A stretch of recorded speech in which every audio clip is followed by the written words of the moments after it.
Session हमारा ये थे, अपना सेशन ही खत्म कर दिया। तो आज का था लैब सेशन जो 6 था, उसमें ये था कि लाइटिंग सोर्सेज को, हमने डिफरेंट लाइटिंग सोर्सेज को स्टडी करना था लैब सेशन में। वो मैंने मेनू शेयर किया और उसके ऊपर आपको हेडिंग मिल जाएगी। अच्छा, to study the different lighting sources, ये हमारी आज की हेडिंग थी। और लैब सेशन 7 था, वो हमारा है प्रोजेक्ट असाइनमेंट, जो कि आज हमने प्रोजेक्ट असाइनमेंट कर दिए। तो ये लैब सेशन 7 में आ जाएगा, ठीक है। तो आप कॉपी पे प्रोजेक्ट असाइनमेंट के बारे में, जो भी आपको प्रोजेक्ट आज असाइन होगा उसके बारे में आप लिख देंगे, ठीक है। तो आज आप प्रोजेक्ट असाइन होगा, उसके बारे में आप डिटेल लिख देंगे, ये प्रोजेक्ट असाइन किया, इसके ये स्टेप्स होंगे। जिस तरह प्रपोजल नहीं बनाते, आपने प्रपोजल कभी देखा है? उसका नहीं देखा तो मैं फॉर्मेट भी उसका अपलोड कर दूंगा, ठीक है। ये तो खुद भी देखने को मिल जाता है। तो आप इसमें क्या है, शुरू में मैंने ये मेरा प्रोजेक्ट का एम्स है, ये ऑब्जेक्टिव है, ये इसके अंदर मैंने ये स्टेप्स है, और ये मेरा इसके अंदर मैंने एंड रिजल्ट जो है वो ये बनाना है, ठीक है। और ये उसका पूरा वो बन जाएगा, ठीक है। तो जी हाँ, वो भी कर दूंगा, ठीक है। तो ये भी हो जाएगी। अच्छा, इसके बाद देखें कि ये जो इलेक्ट्रिक सोर्सेज हैं, इलेक्ट्रिक लाइट सोर्सेज की डिफरेंट टाइप्स है। उसके अंदर देखें तो इनकैंडिसेंट लैंप का ल्यूमिनेसेंट लैंप है इसका नाम, ठीक है। ये दो टाइप्स है। अच्छा, इनकैंडिसेंट के अंदर फिलामेंट लैंप्स हैं, और उसके अंदर स्टैंडर्ड बल्ब या इसको इनकैंडिसेंट लैंप भी कह देते हैं इसी को। और इसी तरह जो है दूसरा हैलोजन बल्ब है, ठीक है। ये वाली टाइप है। और इसी तरह ल्यूमिनेसेंट लैंप्स जो है उसमें ईएसएल है लैंप्स। ईएसएल देखिए अगर तो इलेक्ट्रॉन स्टिमुलेटेड ल्यूमिनेसेंस, ये है इसका। और इसी तरह डिस्चार्ज लैंप्स है, और उसके बाद आपका इलेक्ट्रोल्यूमिनेसेंस इन सॉलिड के अंदर है, जिसके अंदर एलईडी लैंप्स आ जाते हैं। और इसी तरह एक और भी टाइप है जो कि इससे मिलती जुलती है वैसे, ये एसएसएल कहते हैं इसको। और एसएसएल जो है सॉलिड स्टेट लाइटिंग है, और ये वो टेक्नोलॉजी है जिसमें हम लाइट सोर्स को एलईडी में कन्वर्ट करते हैं। तो उसमें एलईडी की एग्जांपल आ जाती है, ठीक है। तो ये टाइप है। उसके बाद डिस्चार्ज लैंप्स अगर देखें तो उसके अंदर आपको फ्लोरेसेंट लैंप्स है, और उसी तरह जो है फ्लोरेसेंट के बाद दूसरा है हाई इंटेंसिटी डिस्चार्ज लैंप्स, ठीक है। तो फ्लोरेसेंट में अगर आप देखें तो फ्लोरेसेंट के अंदर जिस तरह ये ट्यूब लाइट हमने बनाई है, ये फ्लोरेसेंट लैंप है, ठीक है। नंबर 1 इनकैंडिसेंट था, जो कि हम स्टडी करेंगे। इनमें से देखें तो इनकैंडिसेंट लैंप हमारा ये वाला था, ठीक है। एक हम ये स्टडी कर रहे हैं, ये वाला जो कि ये लिखा हुआ है, ठीक है। अच्छा, उसके बाद इनमें से हम लिख रहे हैं, सारे नहीं पढ़ रहे, इनमें से देखें तो हम फ्लोरेसेंट लैंप्स है इसके अंदर। फ्लोरेसेंट के अंदर ये फ्लोरेसेंट के अंदर जो है वो कॉम्पैक्ट फ्लोरेसेंट है सीएफ। ये फ्लोरेसेंट लैंप के अंदर ये ट्यूबलाइट भी आ जाएगी, और एक कॉम्पैक्ट फ्लोरेसेंट लैंप ये वाला आ जाएगा, ठीक है। ये दो आ जाएगी इसके अंदर, सीएफ भी है, और दूसरा जो है वो आप देखें ये ट्यूबलाइट भी आ जाएगी। अच्छा, उसके बाद फ्लोरेसेंट के अंदर इंडक्शन लैंप्स भी होते हैं। और इसी तरह हाई इंटेंसिटी डिस्चार्ज लैंप के अंदर देखें तो डिस्चार्ज हाई प्रेशर है। तो ये डिस्चार्ज हाई प्रेशर और डिस्चार्ज लो प्रेशर, ठीक है। तो ये आपको उल्टा तो नहीं दिया, हाई प्रेशर लिखा हुआ है, लो प्रेशर है, इसको देखें ना।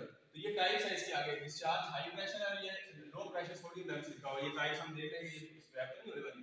ये एक सोडियम, दूसरे लफ्ज में समझेंगे हाई डिस्चार्ज लैंप्स में एक सोडियम लैंप इधर आएगा, और एक लो डिस्चार्ज जो लो प्रेशर डिस्चार्ज लैंप्स होंगे उसमें एक सोडियम लैंप आएगा, ठीक है। तो ये मेरे ख्याल में इसको आप इस तरह करेंगे, लो प्रेशर और ये हाई प्रेशर आ जाएगा, ठीक है। तो ये आपका डिस्चार्ज लो प्रेशर में लो प्रेशर लैंप्स आ जाएंगे सोडियम के, और मर्क्यूरी लैंप्स आ जाएंगे, और मेटल हैलाइड या एमएच लैंप्स भी कहते हैं इसको, ठीक है, एमएच लैंप्स। तो ये अभी टाइप्स इसमें देखेगा तो मेटल हैलाइड के अंदर probe start, in starting method जो है इनके दो है, प्रोब स्टार्ट है और पल स्टार्ट है। ये बेस्ड ये टाइप्स है मेटल हैलाइड लैंप्स की based on the starting mechanism. लेकिन इसकी एक टाइप और भी है बेस्ड ऑन दी मटेरियल, इसको कहते हैं सेरामिक मेटल हैलाइड लैंप्स, ठीक है। तो ये आपकी सारी टाइप्स होगी। इसमें आप देखें तो आज हम कवर करेंगे इनकैंडिसेंट लैंप।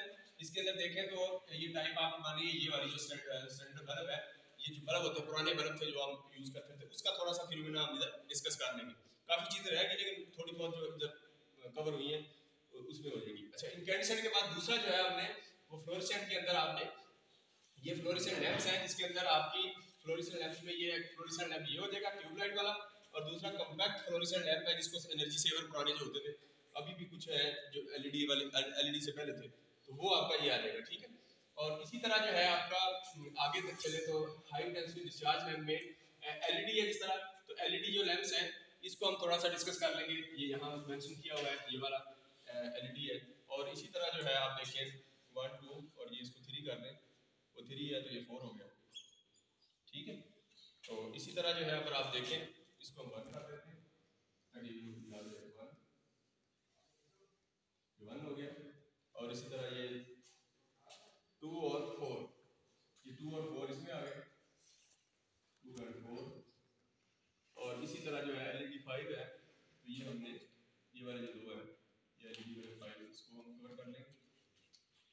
इसी तरह जो है इसको इधर लिख देते हैं, और इसी तरह ये जो है हाई इंटेंसिटी चार्ज ये 3 में आ जाएंगे, ठीक है।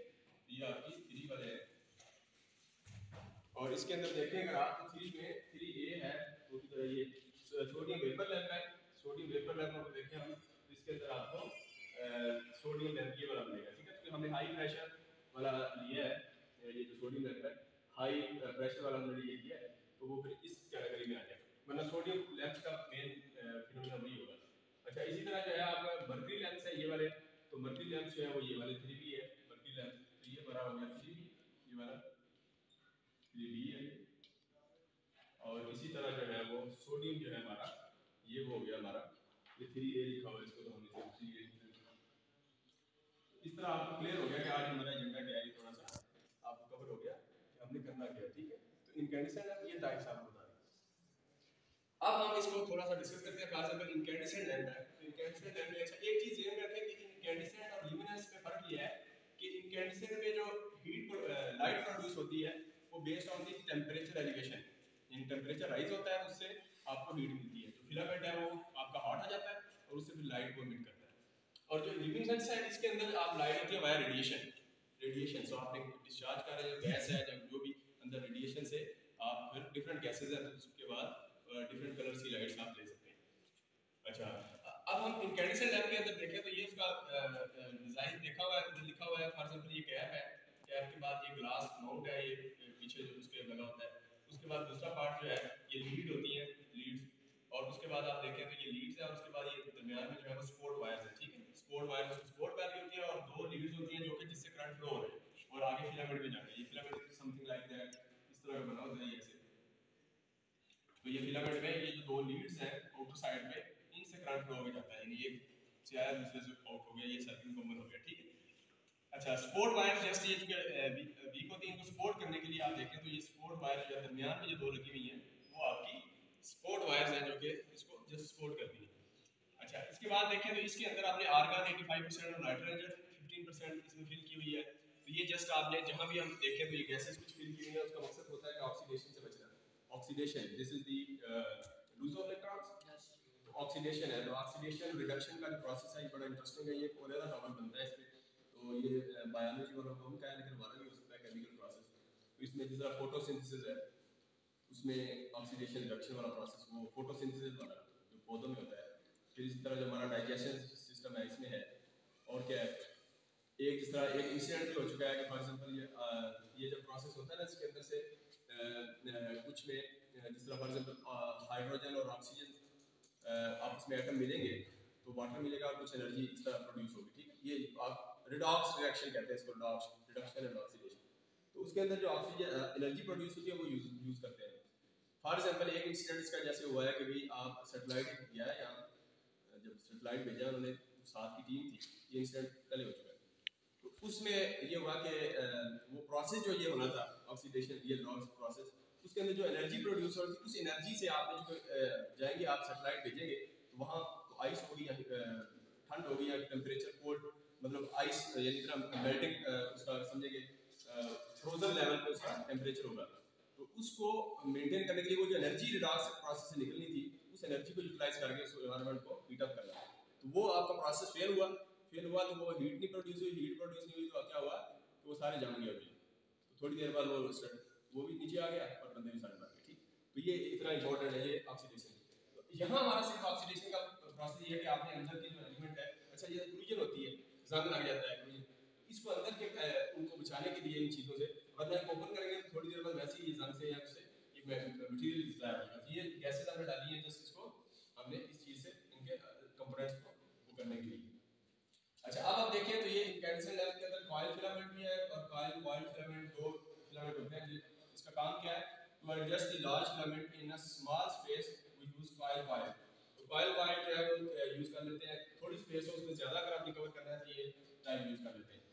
अच्छा, अब देखें तो इसमें है क्या कि temperature increase along the filament. जब आप सप्लाई देते हैं तो टेम्परेचर इंक्रीज होता है फिलामेंट में, जब टेम्परेचर होता है तो फिर क्या होता है कि आपका bulb filament does not melt. अब इसमें देखें तो आपकी जो फिलामेंट है उसकी जो डिफरेंट मटेरियल का बना होता है। फॉर एग्जांपल इस वक्त हमने इसको जो बनाया फिलामेंट ये टंगस्टन का है, तो ये मटेरियल जो है वो डिफरेंट, फॉर एग्जांपल उनका देखें तो मेल्टिंग पॉइंट देखें टंगस्टन का वो 3400 डिग्री सेंटीग्रेड है। इसी तरह कार्बन का देखें तो ये है और 3550 है, और टेनियम ये मेल्टिंग पॉइंट 3017। तो मेल्टिंग पॉइंट इतना ज़्यादा है कि आप ना ये मेल्ट नहीं होगा। तो इसको हमने इसका मटेरियल भी इसीलिए यूज़ किया ताकि ये मेल्ट ना हो हाई टेम्परेचर पे। तो जहाँ भी आपने कोई ऐसी एप्लीकेशन आप यूज़ कर रहे हैं प्रोजेक्ट्स में भी जहाँ ये टेम्परेचर आपको वो करना है, तो आप मटेरियल को सेलेक्ट करें कि जहाँ उसका वो मेल्टिंग पॉइंट ज़्यादा हो।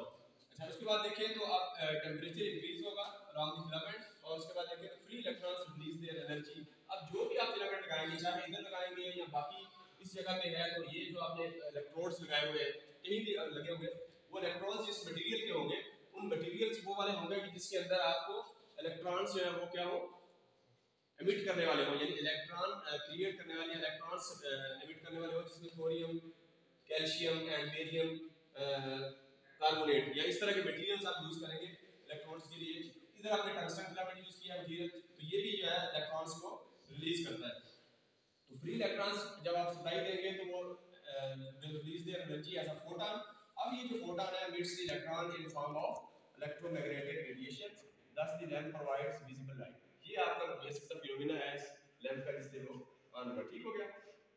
अच्छा, आप देखें तो इसके अंदर ये जो टंगस्टन था फिलामेंट, इसकी रेजिस्टिविटी और इसका टेंपरेचर भी हमने इधर वो मेंशन किया, और ये मेल्टिंग पॉइंट इसका लिखा हुआ है डिफरेंट। तो डिफरेंट फिलामेंट्स का जो है वो मेल्टिंग पॉइंट हम लिख सकते हैं। और इसी तरह लैंप देखें, लैंप कोड्स, तो ये मैं अभी आपको बाद में इसको बताऊंगा। इसके बाद हम आते हैं अभी फ्लोरेसेंट लैंप में, और फ्लोरेसेंट लैंप के अंदर आप देखें तो फ्लोरेसेंट लैंप के अंदर देखें तो ये हमारे पास ट्यूब लाइट है सिंपल, जो कि स्टार्टर वाली है। एक होती है आज लेटेस्ट आ रही है वो इलेक्ट्रॉनिक्स शो है, वो एक अलग है, ये स्टार्टर वाली, इसको सब हमने समझ आ ली। तो अब हम देखें तो इसके अंदर हमने मेन सप्लाई है। सप्लाई के बाद देखें तो ये आपकी ब्लास्ट है, ये चौक होती है, चौक के बाद ये कनेक्शन आ रहे हैं। अब देखिए स्विच यहाँ लगा हुआ है। अब मुझे आप बताएंगे कि इनमें से फेज कौन सी है, न्यूट्रल कौन सी है, उसका एक पॉइंट देंगे कौन बताएगा। इनमें से इस सर्किट को देख के ये देखिए ब्लास्ट है, ये आगे सर्किट पूरा बना हुआ है, ये स्विच आ रही पीछे आ रही है। आप मुझे बताइए ये राइट है और ये लेफ्ट है, इसमें से फेज कौन सा है, न्यूट्रल कौन सा? इन्होंने कहा कि लेफ्ट से ब्रांच इधर वाली, ये वाली, ये फेज है और ये जो है वो न्यूट्रल है। ये इनके साथ कौन कितने एग्री कर रहे हैं? सारे हाथ कर रहे हैं। अच्छा, जो इनसे एग्री नहीं कर रहे वो हाथ कर रहे हैं। ये सारे ठीक सही, इनका स्टार लगा देना। तो ये स्विच जहां मैंने आपको बताया जो स्विच लगता है वो हम उसको लाइट और जो फेज को डिस्कनेक्ट करने के लिए हम क्या करते हैं, स्विच लगाते हैं। ठीक है, स्विच आप लगाते हैं, जहां स्विच लगाना है उसको हमने न्यूट्रल के साथ न्यूट्रल डायरेक्ट देनी है, और जो फेज होगा उसको हम स्विच दूर लगाएंगे। अच्छा, ये ब्लास्ट लग गई, उसके बाद देखें ये चोक के बाद आपका ये जस्ट पिक्चर है, ये सारा कनेक्शन कुछ नहीं है, प्रैक्टिकल कनेक्शन यहाँ से सिर्फ ये है कि यहाँ से आप गए और ये जो फिलामेंट लगा हुआ है, इस फिलामेंट को ये जो आपका इलेक्ट्रोड्स है, एक ये है और एक इधर सेम है, ये साइज थोड़ा बनाने में मुश्किल हुआ, ये सेम। अच्छा, ये टंगस्टन मटेरियल का बना हुआ है इलेक्ट्रोड ये, और इसमें देखें तो यहाँ से गए और ये इस कनेक्शन से ये इलेक्ट्रोड्स के बाद, और उसके बाद ये कनेक्शन गया इधर, और ये हमारा है वो स्टार्टर जो होता है, स्टार्टर पूरा। स्टार्टर के अंदर एक नियॉन लैंप होता है और एक जो है कैपेसिटर लगा होता है, तकरीबन ये इसकी वैल्यू होती है 7.8 नैनोफैरड। और उसके बाद जो है ये जो ऊपर नियॉन, इसके अंदर नियॉन गैस है, ये बल्ब जो है नियॉन लैंप है इसको कहते हैं, और इसके अंदर दो स्ट्रिप्स लगी होती हैं, जो बाई मेटालिक कंडक्ट कहते हैं इसको, दो स्ट्रिप्स लगी होती हैं, और वो जो है एक फिक्स है, इधर वाला जो साइड वाला है ये आपका फिक्स है ये वाला, और ये आपका मूवेबल है। ठीक है, ये थोड़ा सा इधर टिल्ट होता है नीचे को, और ये मूवेबल है। ठीक है, फॉर एग्जांपल ये है, तो दूसरा आपका इस तरीके से ये होगा। ठीक, अब ये होगा कि आप और उसके बाद कनेक्शन आ गए यहाँ से आपने फिर ये जो आपका इलेक्ट्रोड है इससे होते हुए दोबारा आपके ये स्विच के थ्रू ये वापस आ गए, ये तो आ गए हमारे कनेक्शन। अब ये चलती कैसे है, जब आप सप्लाई देंगे तो सप्लाई शुरू में 0 होती है, तो जो आपका इंडक्टर है, ये इंडक्टर जो ब्लास्ट है इसको कहते हैं V = L di/dt। तो ये ब्लास्ट क्या करती है कि चेंज इन करंट को अपोज करती है, di/dt जो है, जब ये चेंज इन करंट होगा ब्लास्ट क्या करेगी, inductor voltage high voltage produce करेगी। कैसे, फॉर एग्जांपल आप देखते हैं कि di/dt है, अब हम कहते हैं फॉर एग्जांपल के 0.2 सेकंड में, यानी कि टाइम dt का मतलब 0.2 सेकंड, यानी 0 जब हम स्टार्ट की फॉर एग्जांपल तो ये होता 0, और उसके बाद 0.2 सेकंड तक आपने ये टाइम ले लेते हैं। अब क्या होगा, एल तो इसकी जो इंडक्टर होगा वो वैल्यू होगी जब हम डिजाइन करते हैं। तो इसके बाद अब डी आई है, करंट है। तो अब आप देखते हैं फॉर एग्जाम्पल कोई करंट की वैल्यू, करंट आपका इसका देखें तो 230 वोल्ट की अगर ट्यूबलाइट है तो ये तकरीबन जो है वो 40 वाट की होती है। तो 40 की अभी तो लेटेस्ट कम की है, अगर 40 की भी लगाए तो 40 को डिवाइड करें 230 से कितना आता है, और 0.8 से डिवाइड करें 40 डिवाइड बाय 0.2 230 या 220 वोल्ट होती है। 230 वोल्ट करें और 0.8 पावर फैक्टर लगा दें, ये कितना आता है आंसर? 1 पॉइंट कितना है?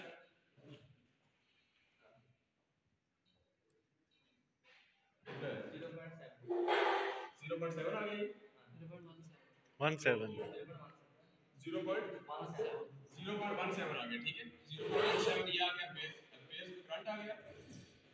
इसके बाद ये टाइम बहुत कम होगा, इसको पॉइंट में ले ले फॉर एग्जांपल, ये मैं सब समझाने के लिए कह रहा हूँ, वरना हमने इधर वोल्टेज बनानी है तकरीबन 1000 वोल्ट, ठीक है, 1000 वोल्ट तकरीबन ये जनरेट कर देती है। तो हालांकि वोल्टेज कितनी होती है 230 हमने दी है, 230 या 230 वोल्ट। ये चेंज इन करंट की वजह से आप ये इसको जस्ट समझने के लिए दीजिएगा। जीरो से अगर फॉर एग्जांपल मैं कहता हूँ 0.05 सेकंड में ये कवर कर लेती है, माइनस जीरो, जीरो से लेकर 0.5 सेकंड, ये कितना बनता है, इसको आंसर करें कितना? हाँ ये देखिए 0.77 को 0.05 से करें 3.4 है, तो इसका मतलब है कि हमने इसको 3 है तो तकरीबन 1000 करने के लिए कितना चाहिए? 3 और 300 चाहिए, ऐसे ही ना, बस 300 मल्टीप्लाई करना है, ये टाइम थोड़ा और कम करें 0.005 करें, फिर कितना आता है आप देखिए कितना 34 और 0 डाल लीजिए, यानी इसका मतलब है कि 0.005 का मतलब है कि आप 50 मिली सेकंड आ गया ना, मिली सेकंड या माइक्रो कितना आया,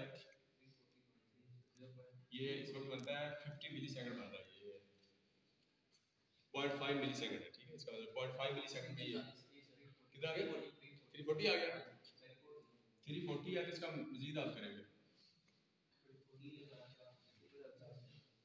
50 मिली सेकंड कर देंगे, 50 मिली सेकंड माइनस 0 मिली सेकंड कितना आता है 3000, 50 है तो 25 करें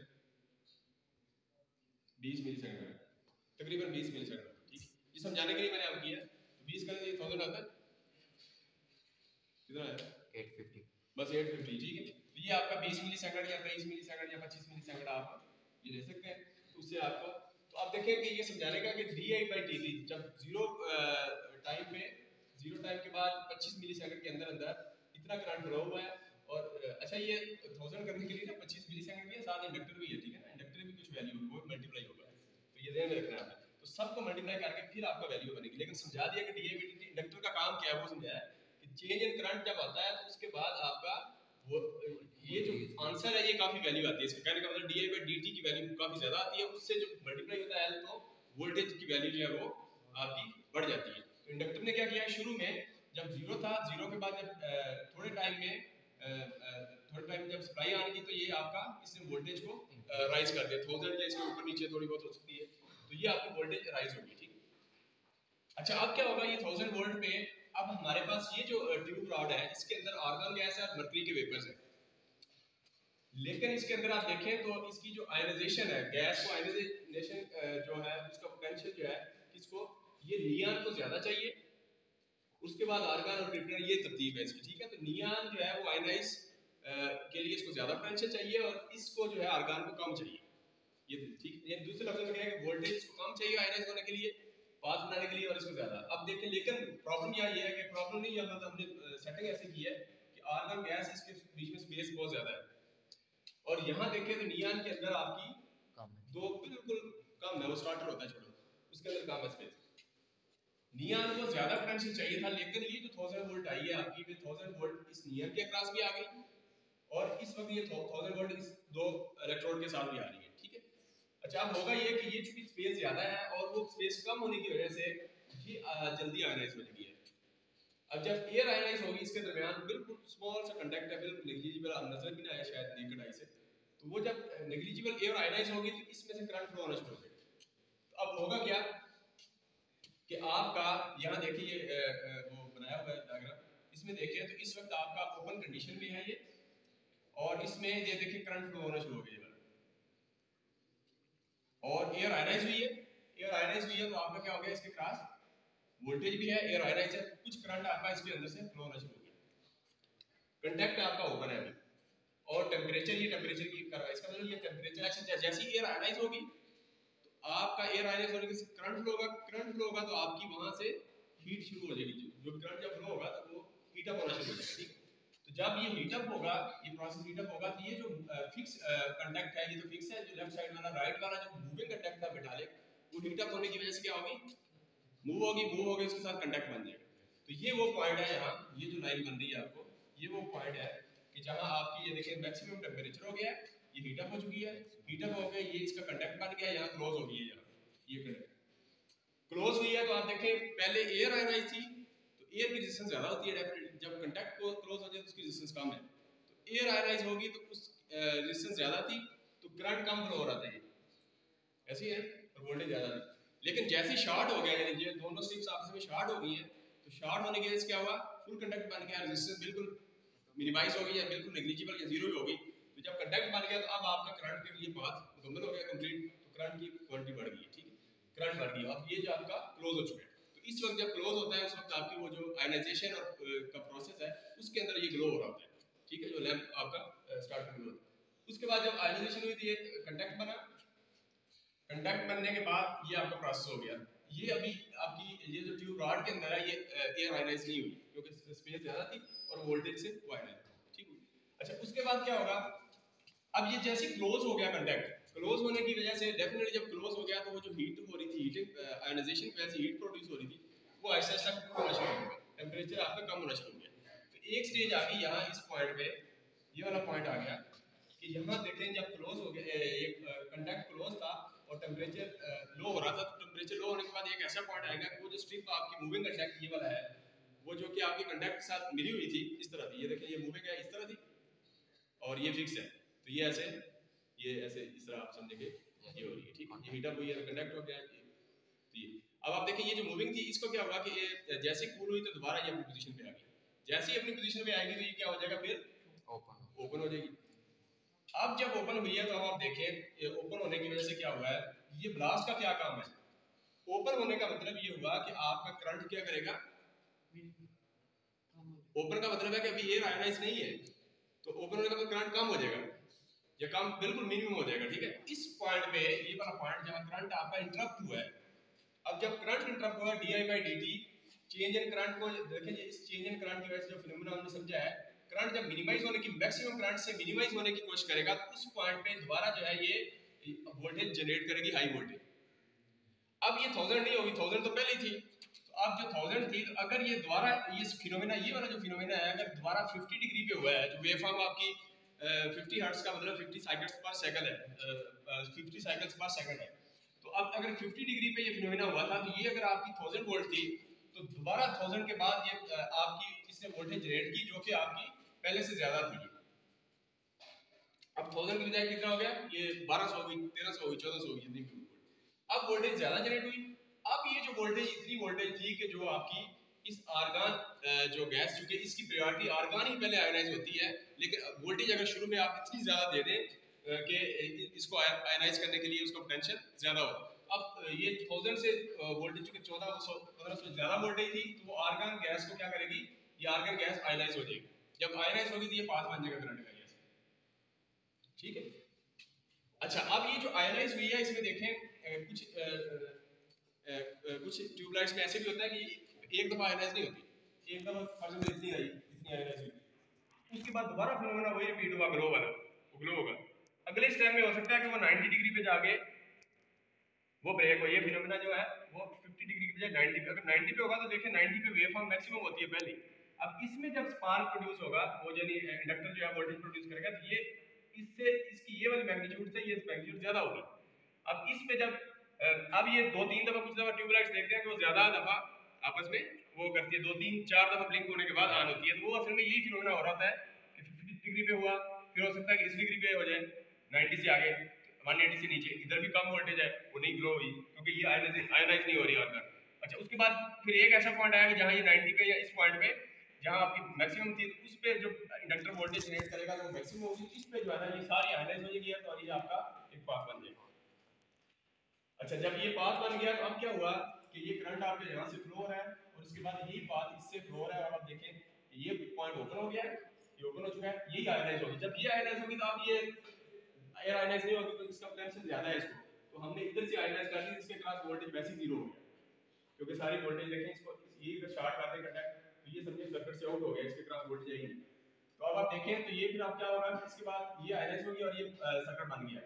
अब ये सर्किट बनेगा तो ये देखिए इस पॉइंट के ऊपर ये बताया हुआ है कि इस पॉइंट पे ये जो वोल्टेज है, ये जो स्पाइक आपको मिल रही है जो कि इंडक्टर की वजह से ये आपको स्पाइक मिलेगी और इसकी वजह से आपका ये एयर आयनाइज हुई, उस स्पाइक जो हाई वोल्टेज है वो थोड़े टाइम के लिए होगी, इसको कहते हैं इंपल्स वोल्टेज, ठीक है, इंपल्स वोल्टेज जो है वो आपको मिलेगी एक थोड़े से ड्यूरेशन के लिए। तो ये जब हो जाएगा तो उसके बाद दोबारा वो अपनी नॉर्मल हालत में आएगी, ठीक है।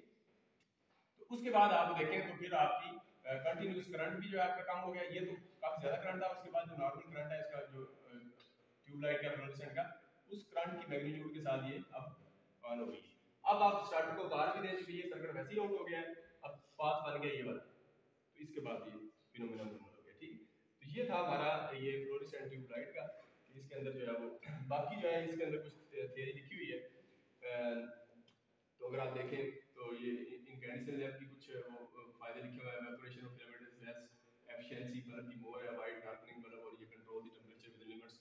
ये अब फ्लोरेसेंट लैंप के अंदर देखें तो इसके अंदर लो वेट है और मर्करी वेपर लैंप्स यूज होते हैं फ्लोरेसेंट में, डिलीवर विजिबल लाइट। अब फ्लोरेसेंट इसके अंदर कोटिंग कर देते हैं मटेरियल की, फ्लोरेसेंट कोटिंग होती है पाउडर की, उसके बाद ये कहता है कि वो पाउडर क्या करता है आपका वो सारी ये जो इलेक्ट्रॉन्स इमिट कर रहे हैं, फोटॉन्स ऑफ एनर्जी है वो उसको ऑब्जर्व करता है और उसके बाद उसको विजिबल लाइट में कन्वर्ट कर देता है। अब यहाँ आपने अगर फॉर एग्जांपल कोटिंग डिफरेंट करनी है, क्योंकि विजिबल लाइट है इसके अंदर 7 कलर है, तो आपने अगर कलर डिफरेंट करना है तो आप कोटिंग डिफरेंट मटेरियल्स की करेंगे, जिससे ये होगा कि आपने फॉर एग्जांपल जो है वो 7 कलर्स हैं उसमें से आपने सिर्फ रेड गुजारना है तो बाकी वो मटेरियल अब्जॉर्ब कर लेगा तो रेड को वो कर देगा इमिट, ठीक है। तो इस तरह आप डिफरेंट कलर्स की कोटिंग करके आप डिफरेंट कलर्स ले सकते हैं, ठीक है। ये तो हमारा हो गया फ्लोरेसेंट लैंप का। अच्छा उसके बाद देखिए अगर तो हम आते हैं फ्लोरेसेंट के बाद, फ्लोरेसेंट के अंदर एक हमने फ्लोरेसेंट ये वाली ट्यूबलाइट देख ली, दूसरा हम कॉम्पैक्ट फ्लोरेसेंट ये जो एनर्जी सेवर था, इसको देखें तो ये भी थोड़ा सा इसके अंदर ये मर्करी वेपर होते हैं, ये जो डॉट्स में इनको ये कलर्स डिफरेंट करने थे, ये जो है मर्करी के वेपर्स हैं थोड़े बोल्ड किए हुए हैं ये वाले, ठीक है, ये वाले ये मर्करी के वेपर्स हैं, ठीक है। और जब इसको सप्लाई देंगे ये आपके इलेक्ट्रोड्स हैं दो, जिस तरह इधर भी थे ये 2 इलेक्ट्रोड्स थे, इसके भी 2 इलेक्ट्रोड्स हैं, और इसके बाद देखें तो ये एक पूरी ट्यूब बनी हुई है ट्यूब से। अच्छा यहाँ एक इलेक्ट्रोड से इलेक्ट्रॉन्स निकलेंगे और दूसरी तरफ जाएंगे ये वाला, जब सप्लाई देंगे तो ये मर्करी वेपर्स और इसका कॉम्बिनेशन बनता है, तो कॉम्बिनेशन दोनों के कॉम्बिनेशन से जो है वो आपकी जो एक स्ट्रीम बनेगी और इससे फोटॉन्स निकलेंगे एनर्जी, और इसके बाद जो है वो लैंप जो है वो आपका ग्लो हो जाएगा। तो इसके अंदर भी मर्करी वेपर्स हैं और उसके बाद ये इलेक्ट्रोड्स हैं और ये फिनोमेना। इसमें देखें fluorescent coating absorbs ultraviolet rays and convert it into visible light. तो वो जो फ्लोरेसेंट कोटिंग है जो इसके ऊपर भी होती है रॉड के ऊपर, इसके इंटरनल उसमें, तो वो कन्वर्ट करता है। तो कनेक्शन ये जो है आपका connection between electrons and mercury vapours produce ultraviolet rays. तो पहले अल्ट्रावायलेट रेज है, ये पहला स्टेप है, उसके बाद ये दूसरा है। तो सबसे पहले क्या हुआ कि ये जो वेपर थे मर्करी वेपर्स और जो इलेक्ट्रॉन्स थे इनके कॉम्बिनेशन से एक पाथ बना और उससे आपका क्या यूवी रेडिएशन निकली। अब यूवी रेडिएशन ने क्या किया, ये आपकी जो है ना वो फ्लोरेसेंट ट्यूबलाइट ने इसको अब्जॉर्ब किया और उसको कन्वर्ट कर दिया विजिबल लाइट में। तो ये कॉम्पैक्ट फ्लोरेसेंट लैंप का एक छोटा सा फिनोमेना हो गया। अच्छा इसी तरह आप एलईडीज देखें, जिस तरह ये वाला एलईडीज वाला पोर्शन है, तो इसमें देखें तो लाइट मीटिंग डायोड है, इसमें देखें तो पार्ट्स हैं लाइट जो इसके ऊपर वाला जो कवर होता है, इस तरह ये वाला कवर आपको नजर आ रहा है, तो ये जो कवर है इसको हम डिफ्यूजर कहते हैं। और इसी तरह एलईडी ट्रांसफार्मर, इसके अंदर एक छोटा ट्रांसफार्मर इलेक्ट्रॉनिक सर्किट होता है। तो एलईडीज जो हमारे आ रहे हैं अभी, पहले फिलिप्स की आती थी बड़ी अच्छी, उनकी क्वालिटी भी अच्छी थी और लाइफ भी अच्छी थी, तो अभी जो है जो आ रही है वो किस कंपनी की, टफ लोकल कंपनी की है, ठीक है, टफ है और क्या है, तो बिल्कुल लोकल कंपनी है, ओरिएंट पाकिस्तान, ओरिएंट तो लोकल वो से वाली रेफ्रिजरेटर एलजी नहीं नहीं ये तो वो लोकल कंपनीज है जी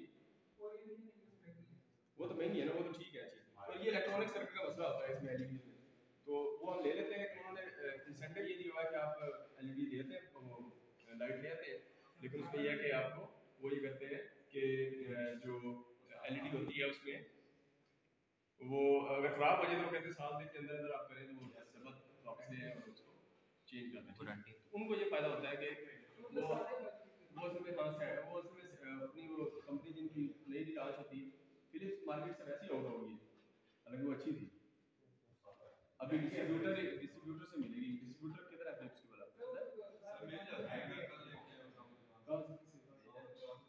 हाँ यार किस में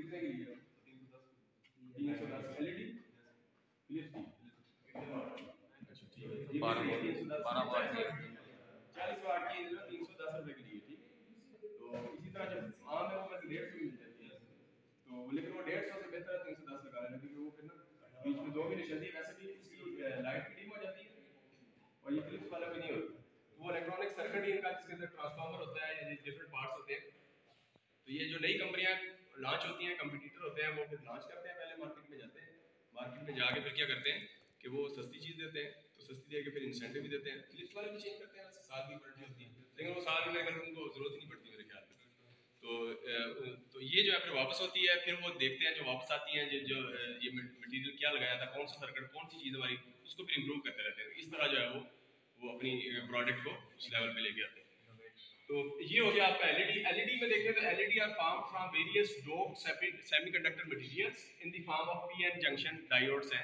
तो पीएन डायोड जंक्शन है एलईडीज में और अब होता क्या है current passes through junction in forward direction electrical carriers give up energy proportional to forward voltage drop जितना भी इसका फॉरवर्ड वोल्टेज है across diode junction which is emitted in the form of light तो ये एक फिनोमेना है और उसका जो मटेरियल है एलईडी का वही हम ऐसा लगाते हैं कि जिससे वो जो डिफरेंट कलर्स जो है चार होते हैं मेरे कलर इधर लिखे भी होंगे ग्रीन येलो रेड और ब्लू मेरे ख्याल में ऐसे ही ना चार कलर्स होते हैं नॉर्मली तो ये एलईडी की बनी होती है ये तो हो गया हमारा एलईडी वाला फिनोमेना अच्छा इसी तरह जो हाई इंटेंसिटी डिस्चार्ज टाइम्स है इसके अंदर आज हम एक सोडियम कवर करेंगे और एक मर्करी इसका मतलब यहाँ जो है सोडियम वेपर्स होंगे सोडियम मटेरियल इधर मर्करी वेपर्स होंगे जो कि मर्करी वेपर्स हमें यहाँ भी नजर आए हैं और उसके बाद यहाँ भी नजर आए हैं तो मर्करी वेपर्स से फिनोमेना हो रहा है इसके अंदर और जो ये वाले हैं इसका सोडियम के साथ है अभी हम देखते हैं इसके अंदर कि सबसे पहले मर्करी वेपर लैंप देखिए तो ये एक इसकी डायग्राम बनाई हुई है इसमें देखिएगा आप तो ये कैप है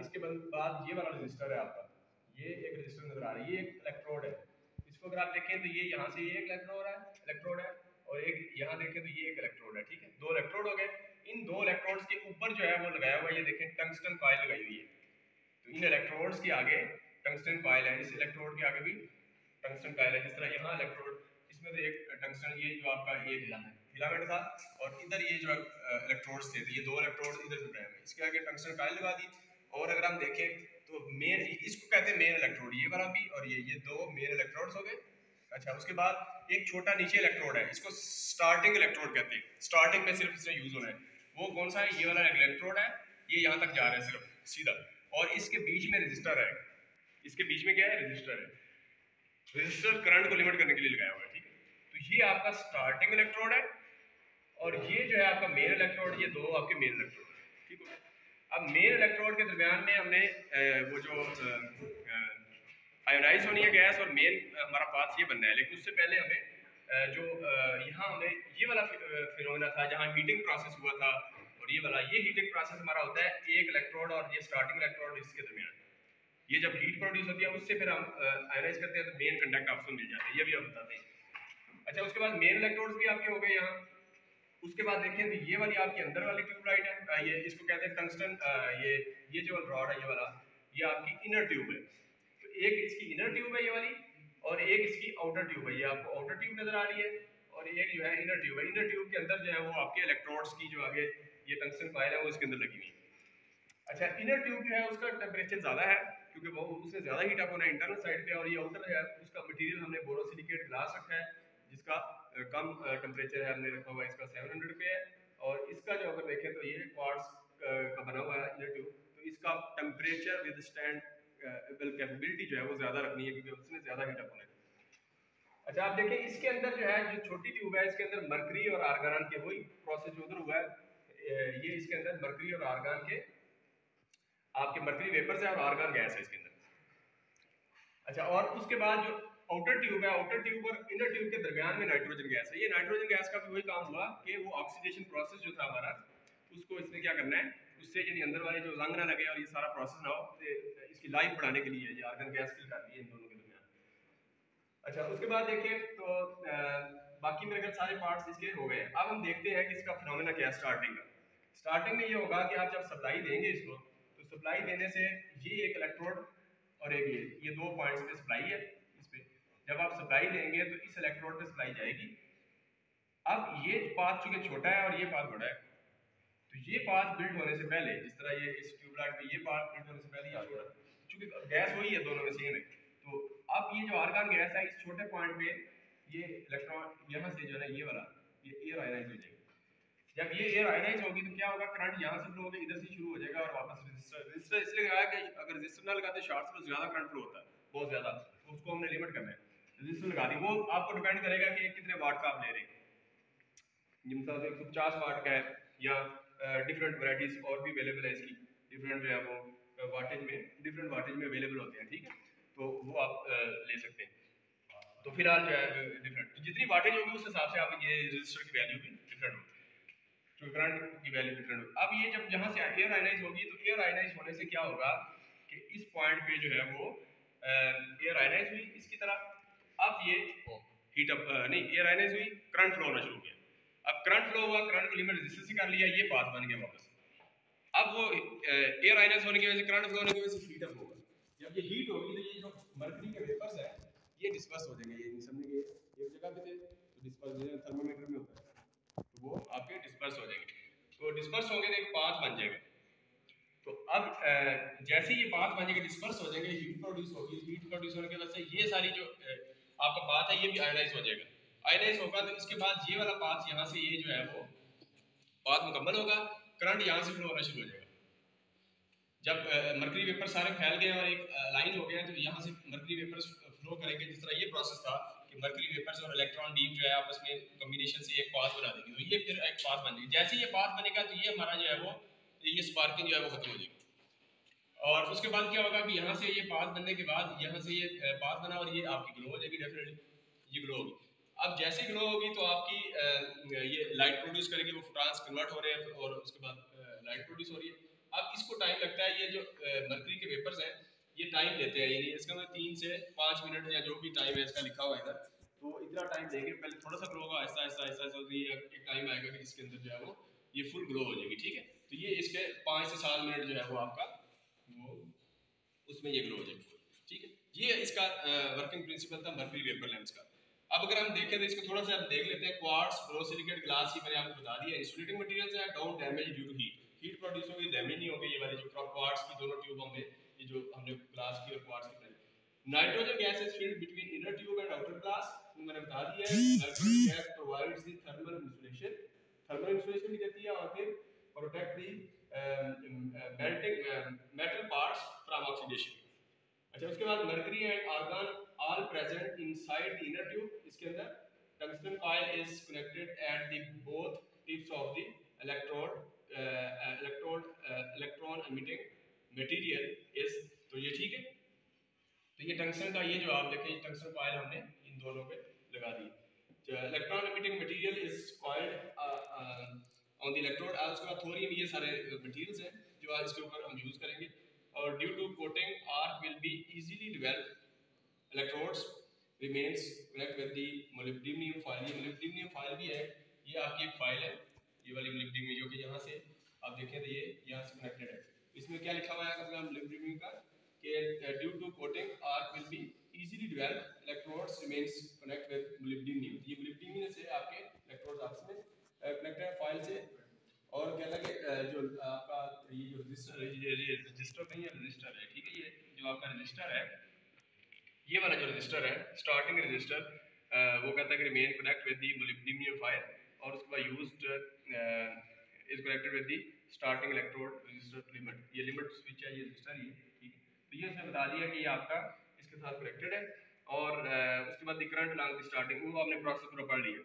अब इसमें जो कुछ कंडीशंस हैं, फॉर एग्जांपल इसकी कंडीशंस पढ़ने से पहले मैं वर्किंग बता दूं। Current flows through both electrodes, ठीक है। Less gap between bottom main electrode and starting electrode, bottom और जो स्टार्टिंग इलेक्ट्रोड है इनके दरमियान लेस गैप की वजह से क्या होगा, आपका करंट फ्लो होगा। उसके बाद due to small gap voltage gradient remains high, उसके बाद small arc create between both electrodes. उसके बाद क्या करंट फ्लो होगा, करंट को लिमिट करेगा रजिस्टर, फिर मर्क्यूरी गैस वेपराइज हो जाएगी ड्यू टू हीट जनरेट होगी एट मेन इलेक्ट्रोड।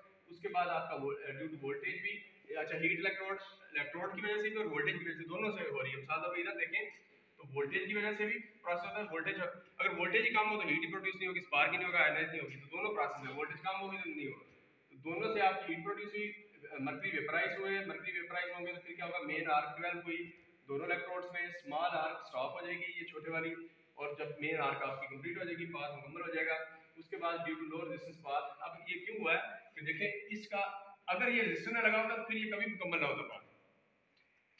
अब ये पाथ मुकम्मल हुआ, ये रेजिस्टर की वजह से हमने ये समझा कि ये पाथ ये बड़ा होने की वजह से मुकम्मल हुआ, तो इसकी रेजिस्टेंस अब कम हो गई है और इस रेजिस्टर की वजह से ये वाला पाथ जो है वो ज्यादा रेजिस्टेंस शो कर रहा है। तो ये ज्यादा रेजिस्टेंस शो करने की वजह से हमें ये वाला पाथ नहीं बनेगा, फिर ये वो खत्म हो जाएगा, ठीक है। अच्छा, उसके बाद 5 से 7 मिनट तक जो है ना मर्क्यूरी वेपर्स कंप्लीटली जो है वेपराइज हो जाएंगे और ये फुल ग्रो हो जाएगी फुल करंट के साथ। Free electrons across the arc produce visible light in the form of electromagnetic radiation. अच्छा, अब lamp produces light green and yellow colour of light. अब इसकी जो डिफरेंट जो कलर्स हैं उसमें भी आप देखें तो येलो और कौन सी बताइए ना, येलो और ग्रीन है, इस तरह की लाइट है ग्रीनिश। और इसी तरह डिफरेंट आप अगर यूज करते हैं डिफरेंट गैसेस है उनके भी कलर होते हैं। नियॉन है तो ऑरेंज कलर है, इस तरह क्लोरीन है, हाइड्रोजन पर्पल है, क्लोरीन ग्रीन है, नाइट्रोजन रेड है। इस तरह डिफरेंट गैसेस भी आप डाल के उनसे भी कलर जो है वो डिफरेंट आपको मिल जाएंगे। और इसकी आगे एप्लीकेशन है। उसके बाद आप देखें तो सोडियम वेपर लैंप है। अब ये तो हमने पढ़ा mercury vapour lamp. Sodium vapour lamp अगर आप देखें तो वो यहाँ आ रहा है सोडियम, तो हमने हाई प्रेशर सोडियम लिया है, वैसे सोडियम का दोनों का फिनोमेना यही होगा। तो सोडियम वेपर लैंप में देखिए अगर इसकी सर्किट डायग्राम यहाँ देखें तो ये आपका ये लाइव और न्यूट्रल है और उसके पैरेलल में आपने एक कैपेसिटर लगाया हुआ है। कैपेसिटर यहाँ भी लगा हुआ है, मैंने आपको सेल पर ये नॉर्मली ये यूज होता है नॉइस को डिस्टॉर्शन को, नॉइस को, हार्मोनिक्स को कम करने के लिए कैपेसिटर लगाते हैं और इसी तरह यहाँ भी ये यूज हुआ है 20 माइक्रोफैराड का है। उसके बाद ये ब्लास्ट है, चोक है, सीरीज में लगाई हुई, और उसके बाद इग्नाइटर है। इग्नाइटर के बाद जो है आपका ये आपका बल्ब लगा हुआ है। फॉर एग्जांपल 150 वाट का है तो ब्लास्ट भी आप 150 वाट की यूज करेंगे।